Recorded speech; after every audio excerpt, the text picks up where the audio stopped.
Hello and welcome to Nerdarchy. For nerds, by nerds, I'm Nerdarchy Steve. Today I'm joined by this nerd. Nerdarchy Ted, how are you doing this fine and lovely evening, sir? Good man, I am ready and raring to go. I've completed a full day of my muggle job and now I want to hang out with some of my favorite peoples on the interwebs. Cool, Talk cool. about nerdy shit. And speaking of talking about nerdy shit, what are we talking about tonight? Today we're going to be talking about jungles. Nice. I'm not going to lie, folks, right off the bat, I'm going to tell you we have an ulterior motive for talking about jungles. Because there are different kinds of jungles. You might be familiar with the concrete jungle. And I feel like that's where a lot of our Zoo Mafia stuff takes place, is Indeed. inside of cities and around places. So we'll be launching our Kickstarter in mid-November, and in the description there is a link so you can go sign up for to be notified when the Kickstarter launches. So if that's something that interests you, you can do that. You can go get the quick start rules. They're on the website. They're on itch.io. They're on Drive Through RPG. There might be links to them down in the description. I don't remember. Probably there are. So you can check that out, of course. Um, but a much broader topic of the jungle. One of the more popular adventures for D&D 5e was in Cholt, which is a Hmm. jungle for Tomb of Annihilation, which was very much kind of like a hex crawl style adventure. Yeah, the jungle offers a lot of different things, but what it does first and foremost is it's like, all right, the jungle is the opposite of civilization. You've got, you know, a wild amount of life. You've got, all kinds of, awesome flora and fauna to, mess around with. So I dig, doing things in the jungle. Yeah, I mean it's a cool mix of like beauty and danger, right? Hmm. Like especially for someone who's not familiar with it, with the jungle setting. And I feel like that's like one of the tricks as a DM is to really try and tap into that. If you have players in your game and their characters aren't from that region, like what can you do to really make that stand out? How can you have those moments like inevitably in any kind of like action adventure movie where they're in the jungle and maybe you have some like fish out of water types. Inevitably, there's the snake like creeping down from the tree behind them, right? And like they either have to be moved away from it or they kill the snake or something. But it's kind of like dramatic, and it's like, oh, if that snake would have bit you, you'd have been dead in 3 steps. It's like, how do you impart that into your D&D group to adventurers, um, which their job is to basically kill monsters. Right. So the great part about that is like that in specific kind of encounter is only going to work out really well with like a first or second level party, and you put a pretty mighty venomed snake, into the mix. But once you start getting, with those higher con mods and more hit points, it's like, that amount of poison is not going to bring you down in one go, and there's enough time therefore for the party to step in and beat the snot out of the thing and heal you up good, and everything's all happy hunky dory thereafter. But the jungle can be used as a just a normal biome, a normal environment for you to role play and you know game in. But it can also be something where, like, that fish out of water, you can play a very survival heavy, resource driven game, with that whole scenario in the jungle. So it's about whether or not you want to go that deep or not. Oh, also, like it's a way to introduce, and I feel like this has been done throughout the ages and editions of D&D, like interesting variants on the races you're already kind of familiar with. Hmm. Because they've adapted to living in different environments. You have like extreme environments like a jungle, a desert, the tundra, like all of those, kind of elicit different specific adaptations. Um, and a favorite trope is like the halflings running around with poisoned blowguns, and Yep. they're super stealthy. You can't. It's quiet in the jungle. You can't find them. Next thing you know, you're getting tricked by basically pins. But then then the poison kicks in. And Yeah, also, the lizard folk are another fun one to play up in the jungle, and you could really do up some lizard folk with camouflage, and like they could be right on you without you even realizing it. And we all know that Ted favors lizard folk as monstrous humanoids. So I guess I kind of think more swamp when I think lizard folks, but I was thinking like grung. like what? Arboreal grung. Oh, grung. Grung, yeah. Sure. Arboreal frog people that happen to be evil slavers too. But maybe in your world, your grung aren't evil slavers. They could be Well, doing I something mean, else with their time. the grung are by raw certainly an evil race, and it definitely you know piques the interest with this kind of thing. And you can do a lot with them, uh, but I mean they're evil poisonous or poison dart frogs that have been humanized. So yeah, you can do a lot with them. Overlord of Midgard. Tomb of Annihilation is a good resource for running a game in the jungle. Yeah, like when we kicked things off, that was like one of the very first things we mentioned for that reason. A lot of the so if you're familiar with Nerdarchy, you know we don't really generally run pre-written adventures, but a lot of the early adventures were good for specific elements. Like Tomb of Annihilation is a great resource if you just want to cherry pick it for information about running hex crawls and using the wilderness and specifically jungles. Also it has like I think one of me and Ted's favorite themes as well is kind of that land of the lost kind of feel to it with dinosaurs. Oh And yeah, I mean, I guess Skeksis they're kind of like lizard folk sure. I mean with that's evil magic crystals. with evil magic crystals. Um, but and dinosaurs, of course, goes without saying. As a matter of fact, like kind of the like even the game that I had run for you guys, Court of Worms, uses a lot of those tropes as well. I know when I had run an Underdark game, I had used Out of the Abyss because that has a lot of great Underdark things. So just along the lines of like a lot of the books are super useful, even if you don't run the adventures in them. You can cherry pick the stuff you kind of want. Yeah, I mean, And if you pull out maps, encounters, biomes, each book is going to have aspects that you can just lift. Yeah, excuse bless me. you. Either small or large chunks to just be able to use at your leisure. That's one of the favorite things of us getting these books is to do those kind of things and to kind of compare like, all right, how are your adventures constructed versus how we do our own things. And sometimes we find, all right, well, I still don't care for that, I'm going to do it my own way, but I like seeing that vantage point.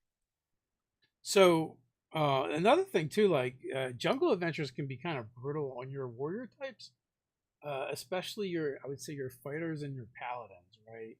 If you kind of want to be a little grittier, you might require anyone wearing medium or heavier armor to make Constitution saving throws if they're wearing trekking through a jungle wearing armor, right? Like, Yep. that's not very conducive um, to trekking through the jungle. So and with those rolls, you're checking to see if they start gaining levels of exhaustion or not, which is absolutely brutal in 5A. So I mean, you could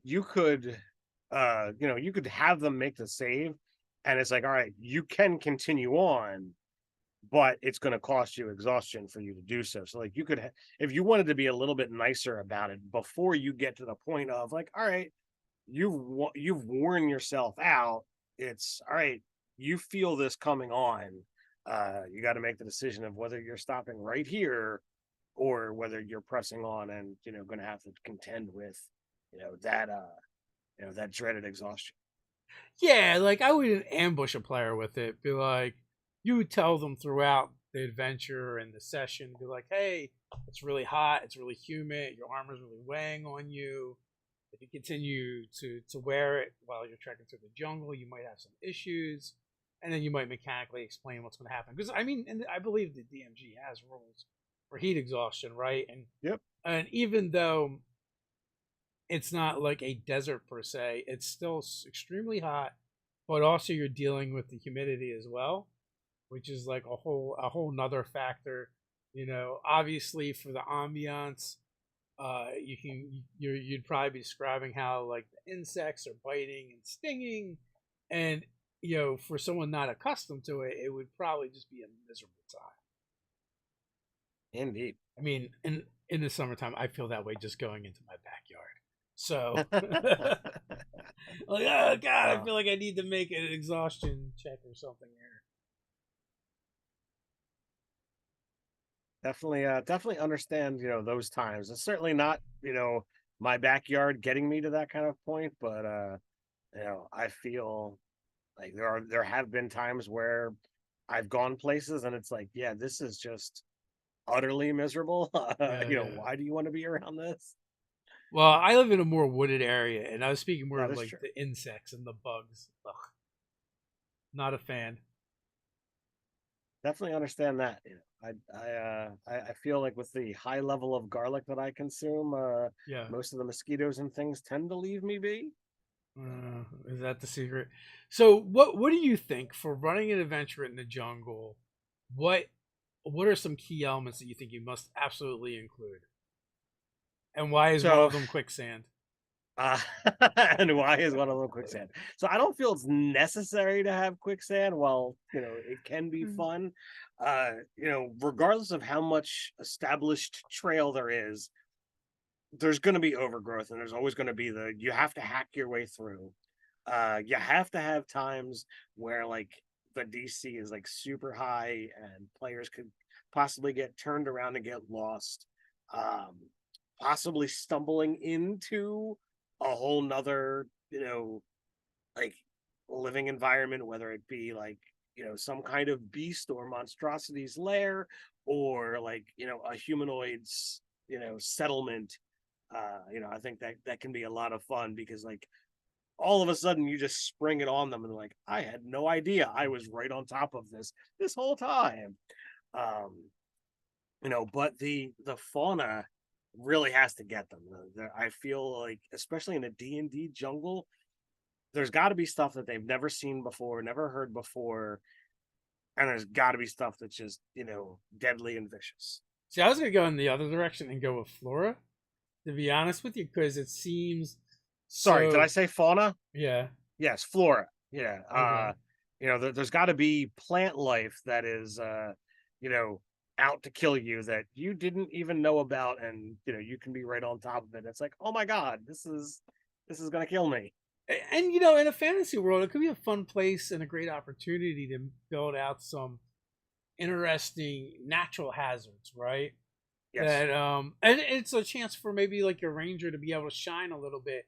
Maybe they have a chance of detecting some of these hazards before they even get sprung. Overlord of Midgard have to have man-eating plants, of course. Why would you not?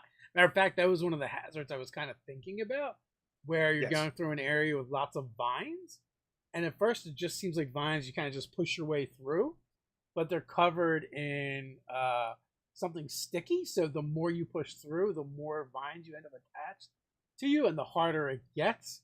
And like my thought was, it's not a monster per se, more of a hazard. But yeah, like carnivorous plants. That is definitely where I was going with that idea. Yeah, and I gotta say, in a somewhat more recent game that I ran with the kids, I used an assassin vine, and they punch pretty high above their weight class. So I feel like that's gonna be one of my go-tos.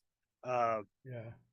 for hazardous plants in the future. Now that's a monster more than just a hazard, but it's still pretty nasty. And when like you're right there, especially if you go after one of the more weaker characters in the party, it can be absolutely deadly. And in one of my second edition games, we got absolutely wrecked. Maybe even first edition, we got absolutely wrecked by needlemen. Okay. And if out of the Fiend and Folio, because they had like a sick camouflage ability. They would just Yep. like pop out of nowhere and just launch needles at you, and then And kind of they fade. had a lot of attacks, didn't they? Yeah, I think that was it. Like they didn't do a lot of damage per attack, but there was enough of them to really wreck you. Yeah, I think I remember like maybe I certainly never played the first edition version, but if I remember correctly, they had a lot of attacks and they did a little damage, but like it could add up really quickly. Yeah. And as we all know, with just basic mechanics, you roll a lot of dice, the chances of more crits happen. So it gets crazy pretty quick. Tamiko, Ahoy, Ted. Everyone always forgets leeches. They're not aquatic. In the jungle in real life, so you could hit players with swarms. I mean, also like it just makes me think of the scene from Stand By Me when they all get Oh yeah, leeches on them. yep. When one of the kids gets leeches on his balls. Yeah, You definitely that's got to hit the paladin with leeches on his balls. or the bard. Or the bard. Moving backwards a bit, Nelson, what opportunities for survival checks or location based puzzles from jungles? So jungles are another thing that can be really great to, and because you're saying like skill checks, um, and puzzles. Jungles are a great place to have like old ruins, and like if somebody does some good skill checks, perception or investigate, like you could begin to uncover these things that might not have been seen of in hundreds of or thousands of years. So you can really have a lot of fun and play up those kind of things, and then insert any other kind of puzzle into this scenario, because it's you know it used to be a dungeon or used to be a temple or used to be a insert whatever, but it's been so overgrown, and like it could be a multi-stage puzzle, because like, all right, you don't have the full rune that's there, you have to figure it out based off of what part of the puzzle is there, and then once you get that, then you can decipher and figure it out. So like I think you can have a lot of fun with those kind of puzzles. Yeah, I feel like it's also a great place for cults like of elder creatures like especially like serpents and snakes and that kind of stuff comes to mind, but other primordial forces, because that's the other thing about jungles, right? It's like they're so primordial in their essence. You're talking about places that even like on the ground like isn't even touched by sunlight because the canopy's so thick. um we talked about the fauna being bizarre and weird, and not only could you have carnivorous plants that maybe your rangers or your wilderness type characters might be able to identify and avoid those dangers, but also like what about your characters being lured in by like really good smelling fruit and things like that? For it turns out that it's poisonous, or you can hit them with some psychedelics, or Sure. something, something like that. And also like because we're talking about the fantasy world, like you can infuse any of that with magic, right? Like they get lured into trying some fruit that they find, but they call them dreamwalker berries or something, and it literally sends them into the dream realm, or at Yeah, least their dream selves. yeah, when you start combining those kind of elements, you can really dial up the weird, dial up the fun. And I mean, you could have an entire session that is just a psychedelic trip, and the players might not realize until like the end, and it's like, wow, that was a whole new aspect. Like you end with the characters like setting down to rest, and they're eating fruit, and then they get up and they go do their thing, and the landscape begins to change and twist, and like they never realize that they're just tripping balls the entire time. And then when And they finally come out of it, they find themselves tied to stakes because they've been captured by pygmy ogres. pygmy ogres. Okay. Yes, who have learned that things will eat the berries and become incapacitated and become easy prey. So now they have to figure out how to get away from the pygmy ogres or win them over. I'm here for that. I could get behind that kind of adventure. I don't know how ogres become pygmy sized and them not just be, you know, Goliaths or orcs or hobgoblins, but Or humans. or humans. Because it's clearly they're different. But or you could you could substitute any race really in there, or even certain monsters, and you might like litter the area with clues, or maybe there are no clues because whoever has chosen the spot for kind of like a hunting ground, they go through and they clear out any evidence that might be suspicious, and maybe that is the clue, right? Like maybe this patch of wild berries and the surroundings just seems like a little too clean, too unnaturally slow. So like, there's no debris, there's no fallen animals, there's nothing, because someone's done too good of a job, and maybe like a character with a really high perception, you can give them as something like that as a clue. Sure. Parks pygmy halflings a true terror at 9 inches tall. Yeah, I don't think I can go pygmy halfling. I think halflings are already small enough. Oh, they would just be the what were they called? Oh, the brownies from Willow. Yeah. Pretty much. Hey, it's all fun and games until somebody loses an eye. So what are some ways that you would have your players use survival? Use survival? Yeah, I think one of the biggest one is just not getting lost, right? Like in the jungle. Yeah, the not getting lost is completely important, but it's also like finding a way to like mark where you've been so that you can find your way back, because in a dense forest it's very easy to be like, well, that tree looks like that tree, so how do you differentiate where you've gone when there's not a legitimate trail? you know but obviously, finding food, finding water, acknowledging tracks of things that are out there, and being able to determine, all right, is this a predator, or is this a more of a herd style animal? Is this more prey? um you know you know you're going to have a lot of crossover and gaining things from the nature skill as well. uh, but I mean, I think those are like the key points that I would use survival for. Would Am I you missing hit anything? them? Would you hit them with monsoon season?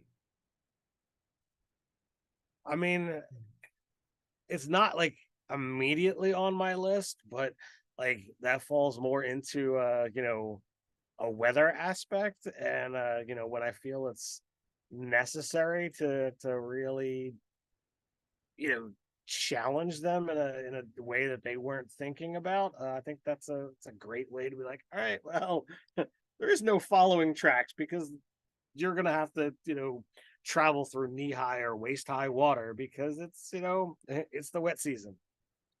Well, I mean, one of the issues too is like at night it's going to be pitch black. Like there is nothing Oh yeah. that can be seen right under the jungle canopy. So whatever light you have. I mean, although dark vision kind of mucks with that a little bit in But I mean, you could go a step further, and once re-entering the concept of um, adding magic into it. What if there is a plant that at night it literally just emanates magical darkness? Well, I mean that's definitely one of the things about using any environment in in D&D is you have the fantastical elements that you can throw in there, uh, where that could absolutely be a thing in a specific region of the forest, and maybe it only emanates it at night, like Yeah, that's what I'm saying. Like yeah, during the day, it's fine, but it at nighttime, like in a in a whatever radius you want, if you want to have it actually cast the spell, like it just boom, darkness is darkness, and it's just there. And that would highlight for those characters that I think the two options that exist that allow somebody to see in magical darkness, um, you know, the sorcerer and the warlock ability. If you had characters that had that, that'd be like, oh well, this is great. Now you become the navigator, but I don't have survival. Doesn't matter. You're the only one that can see. it's fine. What could possibly go wrong? And out of the box encounters, we do have at least one specific jungle encounter amongst them all. I mean, a bunch that can take place pretty much anywhere, but Yeah, our deep breaths and this will make your heart happy, Ted, because it does use lizard folk. of course it does. I think lizard folk are right at home in the jungle, man. I don't know. I tend to think more swamp, but See, jungle could I work too. feel swamp and jungle are almost synonymous. Mm. Um, like you can have a very swampy jungle, or you can have a very dry jungle. And I have I thought you were no gonna tell me you could have a problems. very jungly swamp.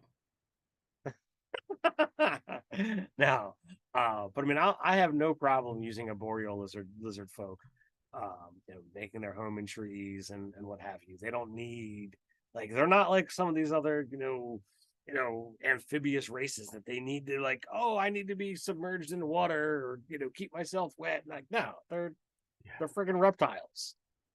Reptiles thrive in jungle conditions. So. depends on the reptile, but true.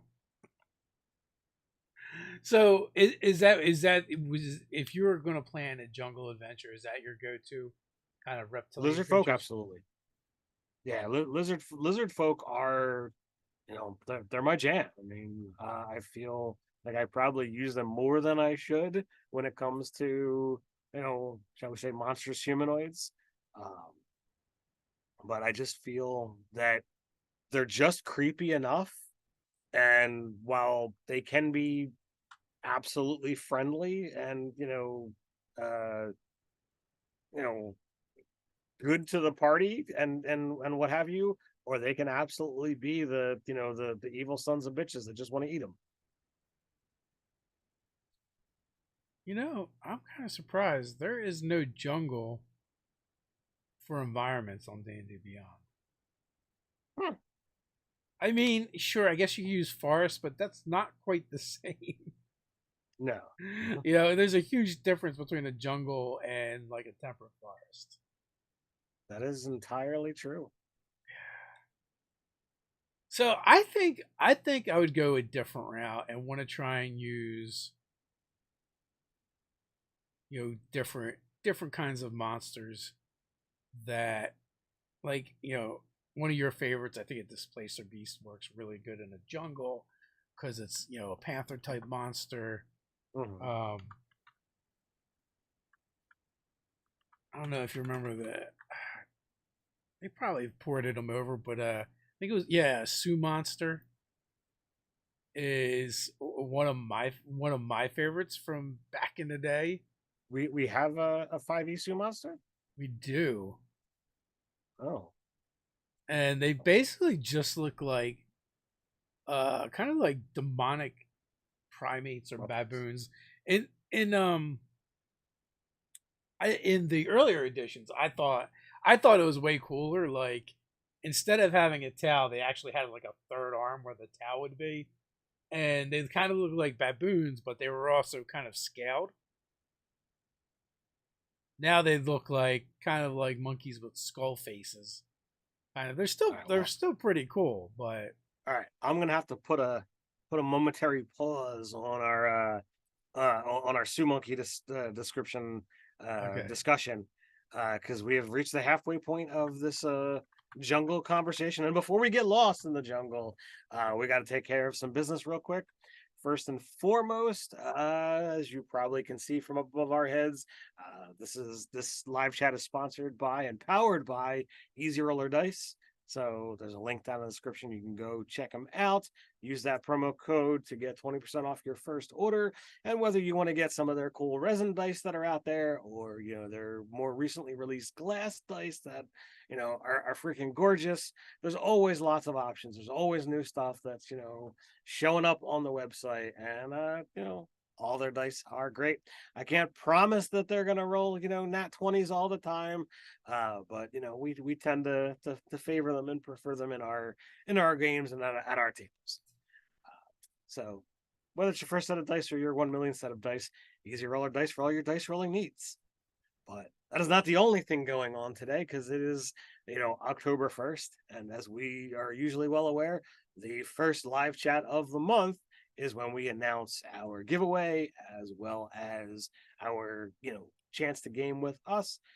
For the giveaway this month, because they're the most recently released books, I've got a copy of Glory of Giants and Shattered Obelisk, below, Fandelver and below.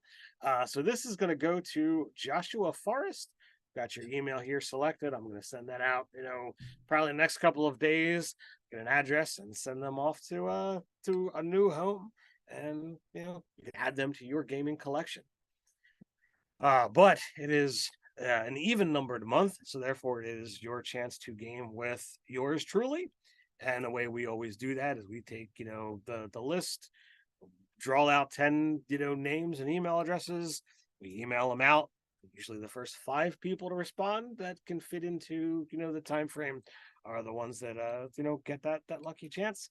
So I'm going to just blast through this list of names real quick. And sometimes people sign up with just a first name.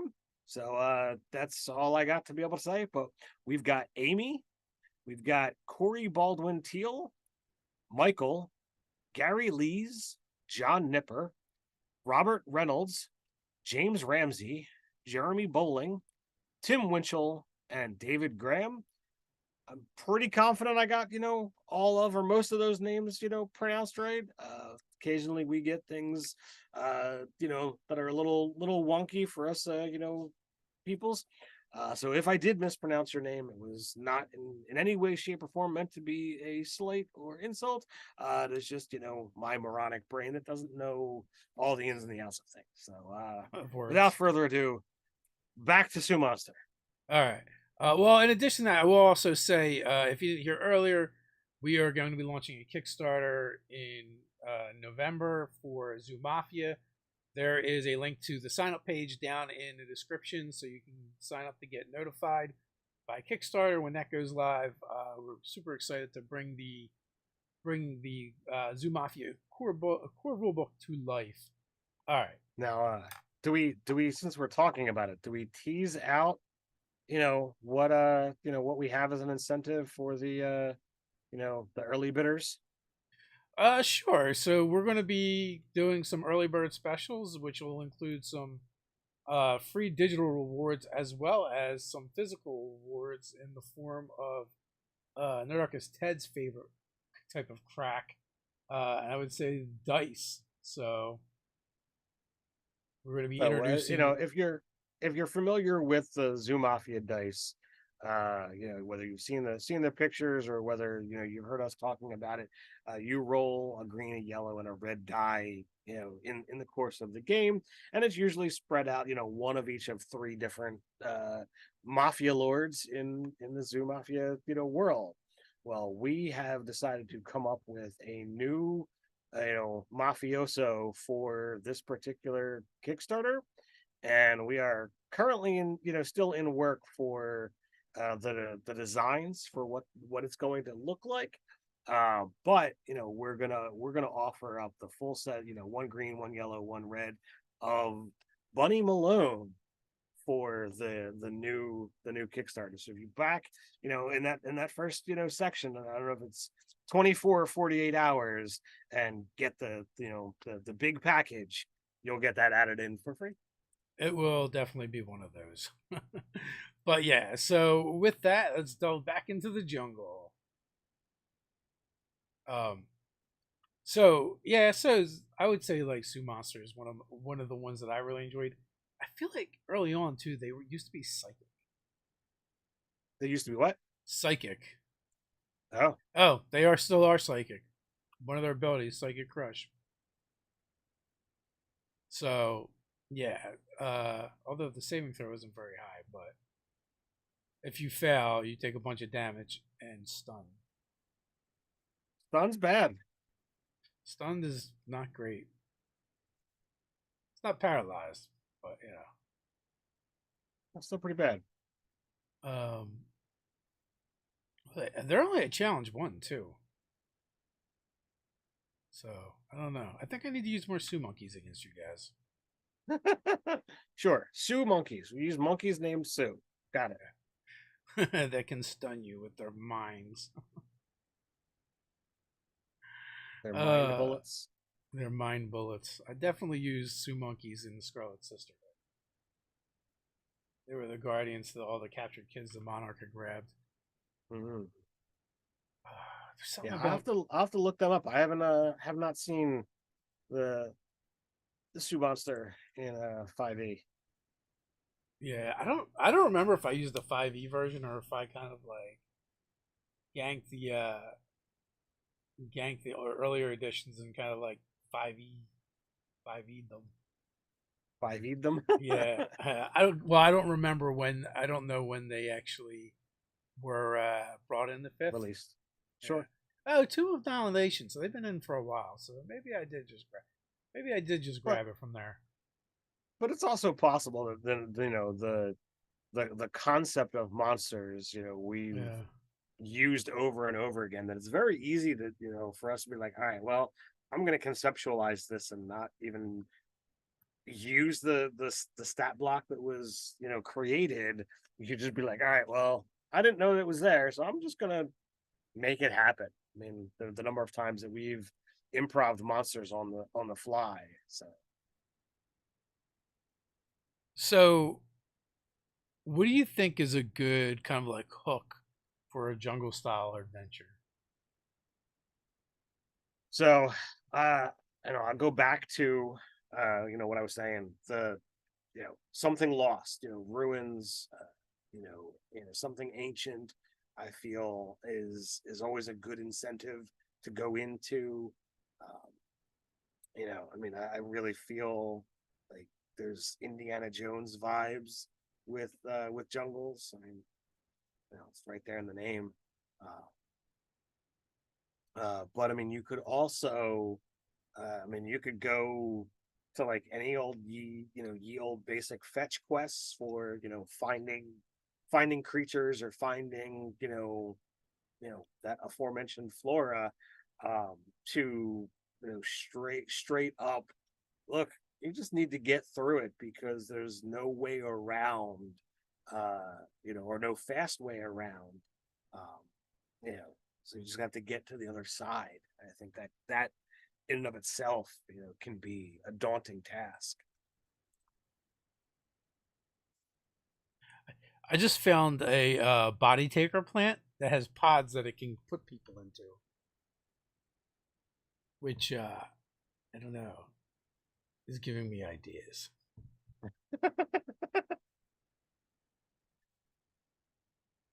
And something about podling. So I think it oh, it is a total body snatcher type deal. So it can, after it consumes things, it can make replace them with duplicates called podlings. That's great. Invasion of the Body Snatchers. Of course, it's from Ravenloft.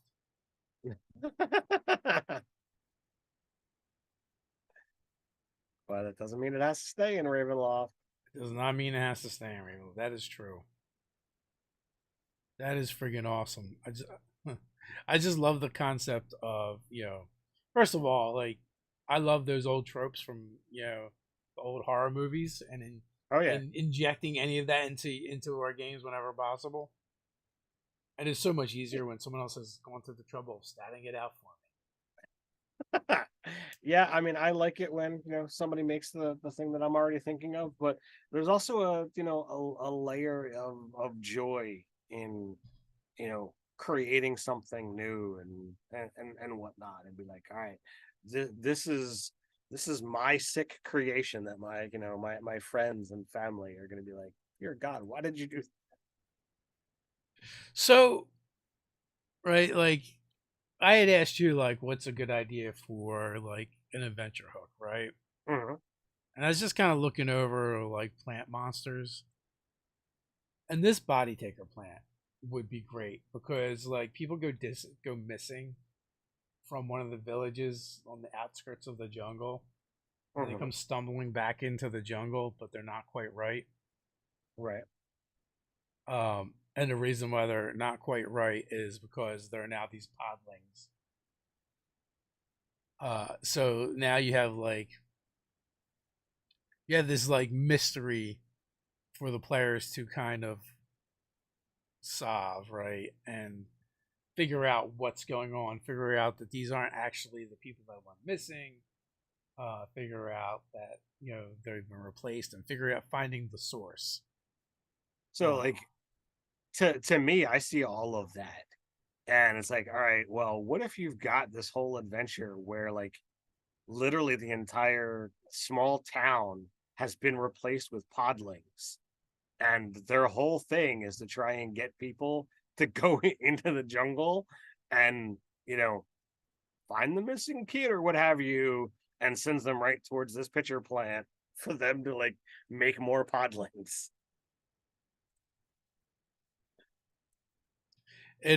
yeah, like they keep like the podlings keep hiring adventurers Yes.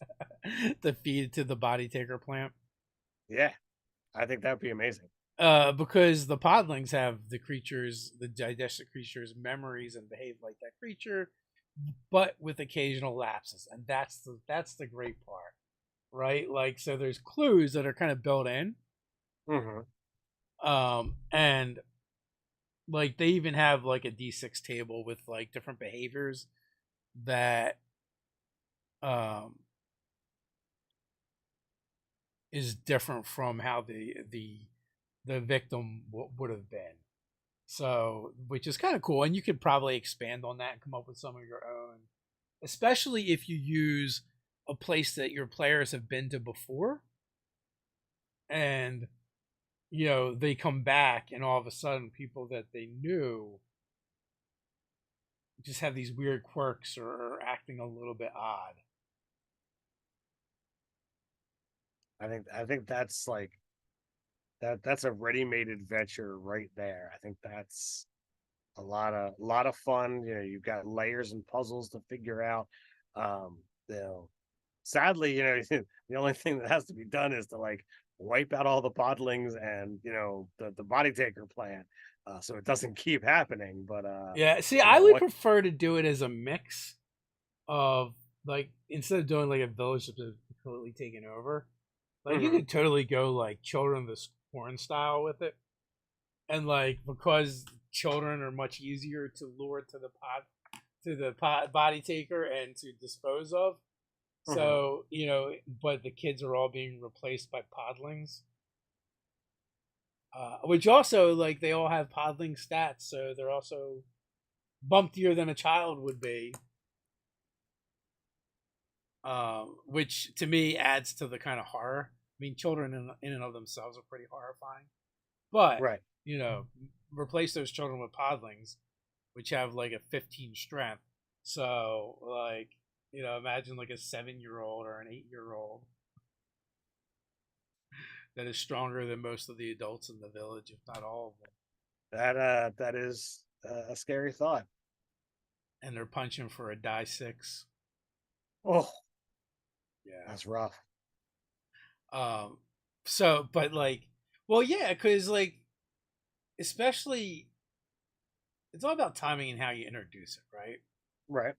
Like, if you were to reveal that this child is wrong and not right by having them, I don't know, punch a hole through one of the other commoners with a minimum of 3 damage. I think most commoners have like 4 hit points, as per stat block. Mhm. So imagine that's the scene that the adventuring party kind of stumbles upon. Yeah, that'd be utterly utterly brutal. I mean, like, how are you psychologically going to react to that? I think that that could be kind of crazy. What do they do? Do they try and restrain the child? Do they still see it as a child, right? Before they figure out what's going on, um, unless without something to distinguish it from what they normally look like, they're they're not gonna have any way. And also, they don't need to sleep. So they could be like, or another way to have them kind of exposed is like they're shambling off in the middle of the night and they're holding like kind of like rituals or something. Mm. Or what if at night, like, they are carting somebody off, to the body taker plant. Yeah, I mean that could be it too. It's a DC. It's a DC 20 insight check if you were familiar with the person to Man, recognize. that's not an easy check at low levels. No, that's a pretty good disguise. Now I will say like like the podlings are only a half a CR, but the body taker is a 7. But like for like a third, fourth, maybe even fifth level party, you could put together a reasonably fun mystery adventure that culminates with them having to discover the plant and destroy it. Yeah. And anyone who's a fan of like old monster movies, old horror movies, Invasion of the Body Snatchers, it's like right Yep. there.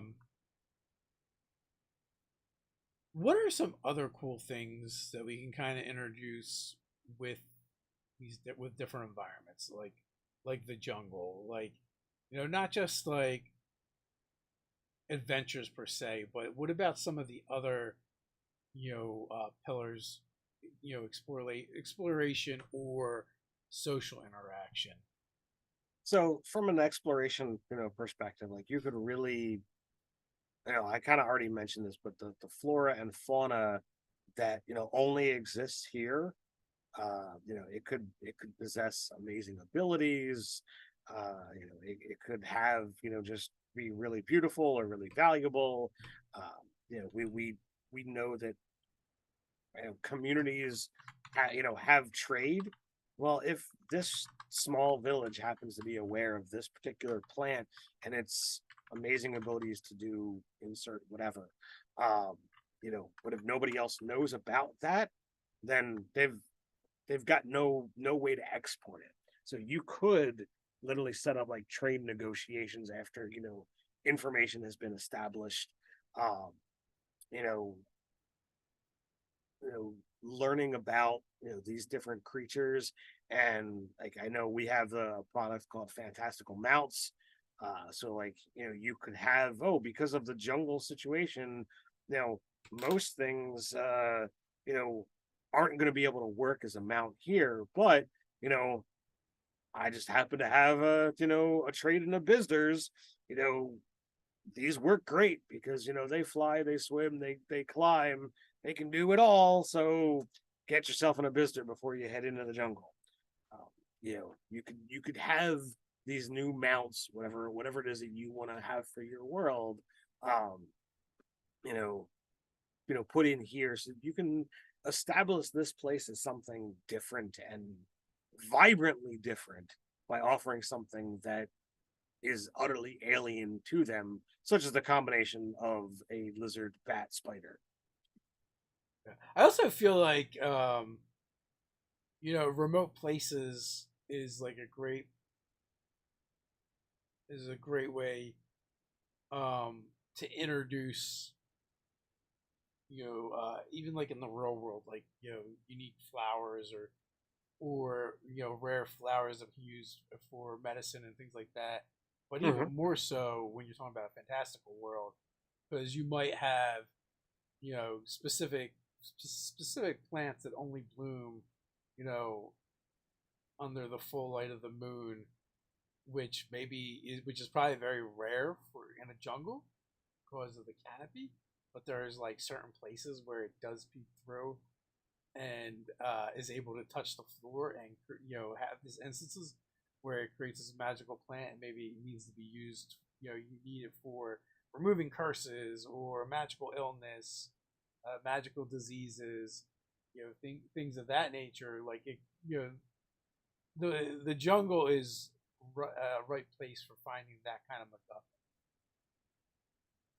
And then from a social perspective, the humanoids that tend to live in these kind of places are going to be things that have a different perspective on life.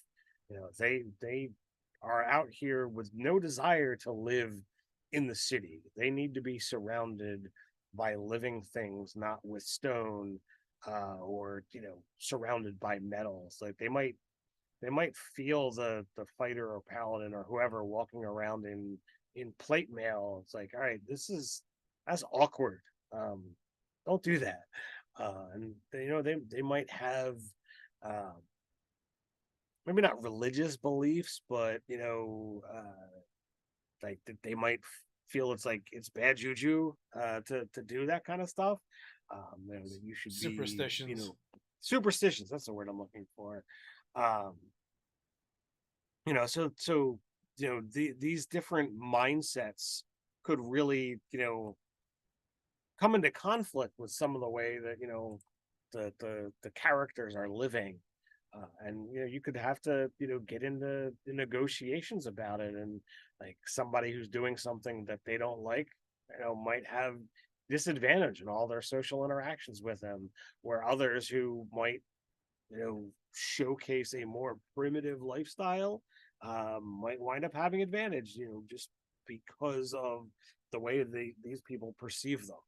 Um, but I mean, you don't even have to go with just straight up humanoids. There's nothing to say that you couldn't take a more, sentient monster and have it live in a jungle and be like, "Yep, this is a social encounter. It has no designs on fighting you guys. It might fight them if they, might defend itself or flee if they fight it. But it's, could be just something cool to be like, all right, this is set up as an RP, and it's a monster." Also, like an interesting way to go about it might be to offer the players a guide, Hmm. to help them overcome some of the obstacles or point them out, um, or as a way for the GM to kind of impart more information about this part of the world to the players, be as someone who kind of lives there. But yeah, just because they're at home there, they're a guide, doesn't mean they know everything, right? So there could be some things that surprise them. There could be things that would make them abandon the party, right? If the party is pursuing a course that they don't think is prudent or wise, which what party would ever do that? And all of a sudden their guide disappears on them because they're not willing to listen to the guide when they want to just fight whatever it is. And maybe there's good reason for that. So you could use it to kind of. I like the idea of being able to have someone to kind of help them through this new environment and maybe uh, give you as a GM a way to inform the players without like monologuing at them, just through like Right. casual role playing conversation within the game. And also, maybe they have a sense of humor and they let them do dumb things sometimes because they think it's kind of funny. The guide is a little sadistic. A little bit, like, it's just their sense of humor. It's like, I let you get bit by that poisonous snake, but I have the antidote. It's all right. As long as it's administered within 2 minutes, you're fine. That is funny. And then, now I need to make this guide that's just an absolute jerk. Huh. I didn't say jerk, but I mean you can make a jerk if you want to.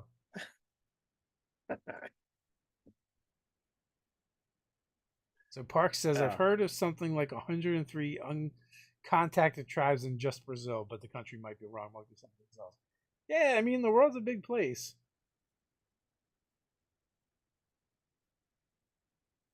yeah, it depends upon what you want to do with it. I mean, once you start creating your world, it's absolutely however, whatever, whenever, whoever.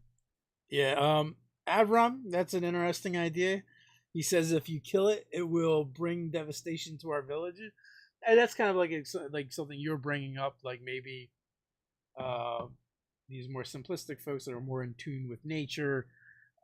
Maybe they have more superstitions, especially evolving around the environment and the creatures that live there. So, things that the adventurers wouldn't think twice about, like decapitating the snake that just spooked them, they would be very much against because they're afraid of the repercussions that will befall the village, like you said, or themselves because of maybe they believe nature spirits protect that particular creature, or or maybe it's sacred to them.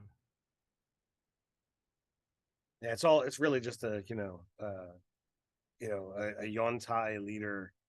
It's a That is, cultist. They're a cultist uh, and they just like snakes. yeah, they like snakes, and they're getting these people to just be like, look, we don't kill snakes here. Well, you can't go wrong with Yanti cultists or cultists that follow Yanti. It's I don't know. I had a little bit of fun with those in a recent game. Did Not you? quite a jungle environment, more of a swamp, An acid bog, if you will. an acid bog. So we were getting close to the end here. Is there anything else we need to go over? I mean, just you know, be on the lookout if for that link to follow the Kickstarter page for Zoom Mafia. Get in on it, early so you can get yourself some, extra dice.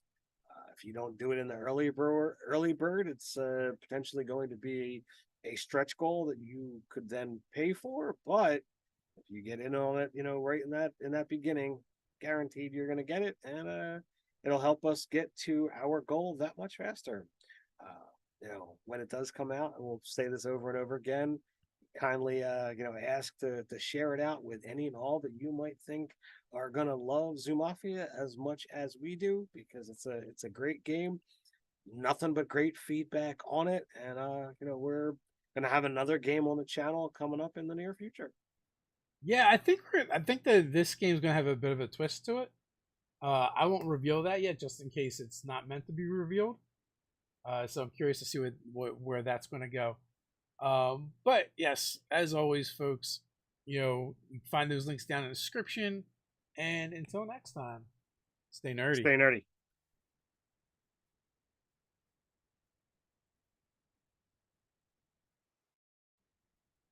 We are out.